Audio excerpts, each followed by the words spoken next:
Emang dia yang ngasih sih, tapi ternyata kami klarifikasikan dia malah tidak mengakui dia mengasih. Berarti selama ini cuma hanya sandiwara aja dong. Ini kan bukan janji, udah dikasih untuk berangkat. Kalau cuma dijanjiin saya juga kagak bakal bikin yang namanya paspor. Iya. Tapi kan ini memang udah dikasih.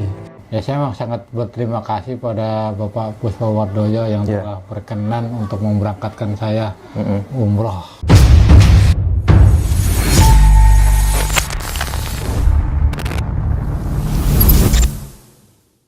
Bismillahirrahmanirrahim. Assalamualaikum warahmatullahi wabarakatuh. Kembali bersama saya Al-Walid. Oke, Pak Matizi, seorang marbot masjid atau mantan marbot masjid yang dulu pernah dijanjikan oleh seorang Yusuf Mansur dan Mas Mono juga terlibat di sana. Intinya Pak Matizi ini dijanjikan umroh oleh Yusuf Mansur, namun sampai hari ini bertahun-tahun lamanya janji itu tidak ditepati. Kalau saya sih, kalau melihat video yang beredar hari-hari ini, yang banyak beredar hari-hari ini, yang mengenai janji-janji Yusuf Mansur yang tidak ditepati, seperti misalkan masalah bisnis investasi, ada Paytrend, ada tambang batu bara, ada patungan usaha Hotel City, dan masih banyak lagi yang lain. Kalau saya melihat itu saja tidak dipenuhi, konon yang cuma janji gitu, yang cuma janji biasa gitu, yang dia tidak mendapat apa-apa gitu, dia cuma menjanjikan orang gitu. Kalau saya lihat di sini ya pencitraan ya. Pak Matizi ini adalah salah satu orang. Ada beberapa orang yang Yusuf Mansur janjikan umroh, namun hari ini kemudian menceritakan bahwa setelah bertahun-tahun lamanya sampai hari ini kemudian tidak ditepati oleh Yusuf Mansur gitu. Dan alhamdulillahnya kemudian hari ini doa dari Pak Matizi ini dijawab oleh Allah, tapi tidak melalui Yusuf Mansur, namun melalui seorang pengusaha, yaitu Bapak Puspawardoyo. Dan saya mau kasih tahu teman-teman bahwa hati-hati ketika berjanji dengan orang, di mana itu menyangkut ibadah, apalagi di sini naik ke tanah suci ya, pergi ke tanah suci ya. Mungkin di sini saya ingin bilang bahwa Allah menjawab doa Pak Matizi gitu, menjawab doa Pak Matizi sekaligus memberitahu ke kita gitu, ketika Allah sudah menuliskan takdirnya gitu, sudah menentukan bahwa mau melalui siapapun bisa saja dia umroh gitu, tanpa melalui Yusuf Mansur, dan di sini kali ini melalui Bapak Puspawardoyo gitu. Artinya Yusuf Mansur yang menjanjikan Pak Matizi untuk umroh, namun kemudian Allah mengabulkannya melalui tangan dari Bapak Puspawardoyo. Semoga beliau diampuni dosa-dosanya oleh Allah Subhanahu wa taala melalui amal baik ini gitu. Saya mau bilang kepada teman-teman, hati-hati berjanji dengan sesuatu yang menyangkut ibadah gitu. Di sini Allah menjawab gitu. Allah bisa saja menaikkan umroh Pak Matizi tanpa melalui tangan Yusuf Mansur gitu, dan Allah bisa gitu. Dan terbukti hari ini gitu, terbukti bahwa ada seorang pengusaha kemudian yang melihat tayangan Bang Jihad TV ini mewawancari Pak Matizi, di mana Pak Matizi tidak diberikan kesempatan umroh oleh Yusuf Mansur walaupun sudah dijanjikan. Di sini Pak Matizi berkata bahwa sudah membuat paspornya. Sampai di sini teman-teman baru lihat bahwa paspornya ada dua loh. Paspor yang sudah kadaluarsa, di mana paspor itu dia buat karena janji dari Yusuf Mansur untuk mengumrahkan beliau. Namun kenyataan sampai hari ini tidak gitu. Tidak diwujudkan gitu. Dan alhamdulillahnya akhirnya kemudian diwujudkan oleh seorang pengusaha bernama Bapak Puspawardoyo. Inilah kemudian yang saya bilang bahwa orang-orang itu tidak dipercaya dengan hanya sekedar kata-kata saja gitu. Kita bisa lihat di sini ya bahwa seorang Puspawardoyo kemudian insya Allah akan membuktikan janjinya gitu, akan membuktikan kata-katanya. Dari sini saja, dari hal kecil ini saja kita sudah percaya gitu, bisa percaya gitu. Bukan hal kecil ya, dari satu contoh ini saja kita sudah bisa percaya yang lain gitu. Lah Yusuf Mansur, gimana kita mempercayai kata-katanya kalau mengumrohkan Pak Matizi saja tidak diwujudkan gitu? Bagaimana kemudian kita bisa mempercayai kata-kata yang lain gitu? Saya bisa bilang omong kosong semua pada akhirnya gitu. Dan nanti saya akan tayangkan argumen-argumen Bapak Puspawardoyo yang diwawancara oleh Pak Darso, dan saya akan sandingkan dengan argumen-argumen Yusuf Mansur. Mana yang akan kita percayai? Tentu saja orang yang membuktikan kata-katanya gitu. Tentu saja orang yang membuktikan kata-katanya. Saya ulangi, orang bisa kita percaya kata-katanya dari perbuatannya gitu loh. Tapi seorang Yusuf Mansur yang menjanjikan Pak Matizi untuk umroh bertahun-tahun, Namun sampai hari ini kemudian tidak dibuktikan gitu. Bagaimana caranya kita mau percaya kata-katanya? Belum lagi beberapa statement-statementnya yang bertabrakan satu dengan yang lain, teman-teman. Oke, cukup sekian dari saya. Silakan disimak baik-baik videonya, teman-teman. Saya Khalid Alwalad undur diri. Wassalamualaikum warahmatullahi wabarakatuh. Assalamualaikum warahmatullahi wabarakatuh. Jumpa lagi teman-teman bersama saya Aji di JA TV. Kali ini saya berada di Lubang Buaya, kembali menemui Pak Matiji.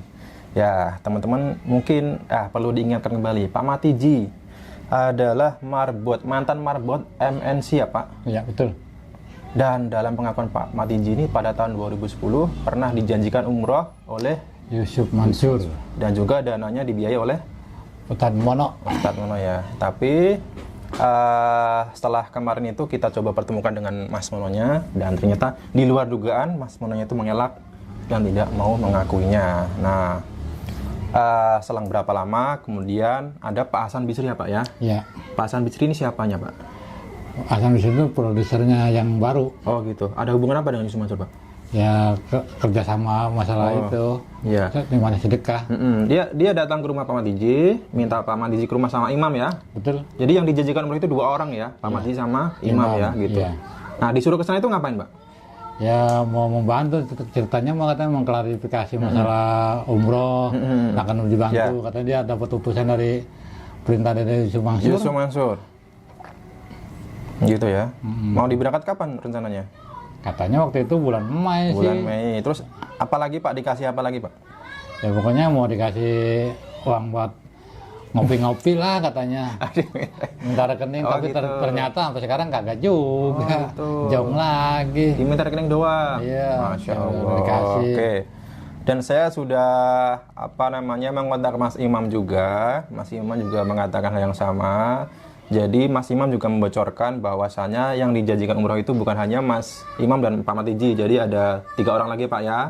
Itu Pak Matiji dulu juga sempat mengatakan kepada saya. Cuman kan karena figurnya belum muncul, saya belum berani mengatakan itu. Dan ternyata ada di Gunung Kidul ya, habis tunanetra itu.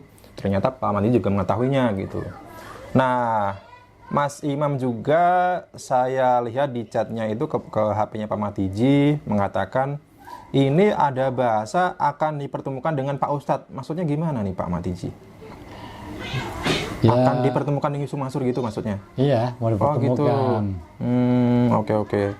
Tapi kelanjutannya sampai sekarang gimana? Kagak ada kabarnya lagi sampai sekarang. Ya Allah ya Rabbi. Gimana? Ada mau ditelepon, kagak pernah diangkat. Berarti kan janjinya 2 kali ya? Iya. Pertama tahun 2010, yang terakhir yang ini ternyata juga. Gimana perasaannya Pak Matiji? Ya, sebagai kita terlalu mengharap juga, akhirnya kecewa juga sih ya. Kira teman mau bisa bantu, akhirnya ternyata enggak juga. Oke, ya udah ya, sabar Matiji ya. Nah, alhamdulillah ternyata setelah mulai perjuangan ya, saya itu menayangkan video-video saya bersama Pak Matiji. Ternyata ada seorang pengusaha yang simpati. Ya kasihan mungkin ya Pak Matiji itu waktu saya pertemukan dan Mas Mono itu mau nangis gini. Kasihan. Akhirnya terketuk hatinya dan berencana memberangkatkan umroh Pak Matiji. Nah, lewat saya, perantara saya, pada waktu itu staf atau karyawan Pak Puspo itu menghubungi saya, kemudian mengatakan akan memberangkatkan umroh Pak Matiji dan juga mengirimkan sebuah pernyataan gitu ya, surat pernyataan. Dan ternyata kemarin saya dihubungi lagi untuk meminta Pak Matiji melengkapi persyaratan-persyaratan yang harus dipenuhi. Persyaratannya apa aja Pak kemarin Pak? Ya, diminta paspor. Paspor ya. Terus suntik vaksin. Paspor, suntik mengikuti. Sudah selesai semua ya Pak ya? Udah, alhamdulillah. Oke, saya cek dulu Pak ya. Nanti kita antar Pak Matiji ke salah satu outletnya Pak Puspo ya, karena saya diberi alamat juga kemana saya harus mengantar ya. Yang pertama paspor Pak. Ya ada, alhamdulillah. Udah jadi. Mana nih Pak? Coba dibuka Pak. Oh Pak, ini paspor yang lama ya Pak ya? Iya, itu yang lama itu udah kedaluarsa tuh. Udah berapa tahun yang lalu. Masih bagus nih Pak. Sayang banget tuh Pak. Sayang agak berangkat. Berarti punya 2 paspor ya Pak? Dua paspor, sekarang mau cakepan lagi tuh. Masa Oke, alhamdulillah. Ini paspor. Kemudian apalagi nih Pak? Fotokopi KTP dan KK udah Pak? Udah ada. Pas foto 4x6? Udah ada. Udah. sertifikat vaksin udah 3 kali Pak ya. Udah. Kemudian kartu vaksin meningitis. Nah, udah udah semua. Alhamdulillahirobbilalamin. Nah sekarang Mas Imamnya gimana Pak? Kan yang dijanjiin sama Pak Hasan Bisri sama Yusuf Mansur itu katanya 2 orang, Mas Imam sama Pak Madiji sampai bulan Agustus. Mas Imamnya gimana? Masih berharap dari siapa? Yusuf Mansur. Hah? Masih sih, Oh, cuman gitu ya? dia dihubungin susah banget. Beberapa kali ditelepon nggak ngangkat-ngangkat. Oke. Ya mungkin orangnya sibuk kali. Ya, jadi intinya dulu itu setelah Pak Ahmad Diji ketemu sama Pak Hasan Bisri, Pak Ahmad Diji bilang, jangan bikin video dulu Mas, nungguin Pak Hasan Bisri. Tapi sampai sekarang belum juga, nggak ada klarifikasinya. Oke, Di telepon kagak bisa, di WA kagak balas. Gimana tuh? Karena itu merupakan sabar. janji dari yang nyuruh Yusuf Mansur ya Pak ya? Iya. Oh gitu, karena di sini ada bahasa juga waktu Pak Hasan Bisri meminta nomor rekening itu, ini di WA-nya, chat WA-nya, ini UYM minta rekening gitu ya? UYM minta rekening, oh Pak Yusuf Mansur ya ternyata jong juga ya, alhamdulillahirobbilalamin. Oke, Pak Matiji. Pak Matiji, yang berangkat ini namanya Pak Puspawardoyo. Betul. Dari pengusaha restoran ayam Iya, bakar. kenal nggak sih Pak sama Pak Puspawardoyo Pak? Saya nggak kenal sih, cuman saya dapat kabar dari Mas Aji Jia TV aja. Oke, alhamdulillah. Ya saya memang sangat berterima kasih pada Bapak Puspawardoyo yang telah berkenan untuk memberangkatkan saya umroh. Alhamdulillah. Dan nanti berangkatnya tanggal 25 ya? Tanggal 25 rencananya 5 sih. September. Oke. Nanti kalau sampai di Mekah Pak, apa Pak doanya Pak yang mendoakan Pak? Ya semoga saya disehatkan badannya, kita dikuatkan iman dan Islamnya, kan gitu. Ya. Bisa mempertahankan kehidupan inilah. Amin. Dan juga tak lupa juga doa kepada Allah untuk Pak Puspo yang berjasa memberangkat Pak Miji ya. Semoga sehat selalu. Sehat selalu, usahanya biar tambah maju. Amin. Itu. Saya didoain nggak Pak? Ya saya doain biar cepat dapat istri, Amin, ya Rabbal Alamin. Biar lebih sukses lagi. Aduh, jangan bilang di kamera kalau masalah istri-istri yang itu. Biar cepet. Oke. Biar lebih sukses lagi. Ntar udah ada di video ada yang minat. Amin. Amin doanya Calon Pak ya. pengusaha nih, calon Semoga pengusaha dapat sukses. Jodoh yang soleha. Jodoh yang soleha. Menjadi pribadi yang lebih baik. Amin. Itu yang kayak gitu. Dimudahkan rezekinya gitu aja Pak ya. Iya. Minta doanya Pak ya. Minta disehatkan badannya.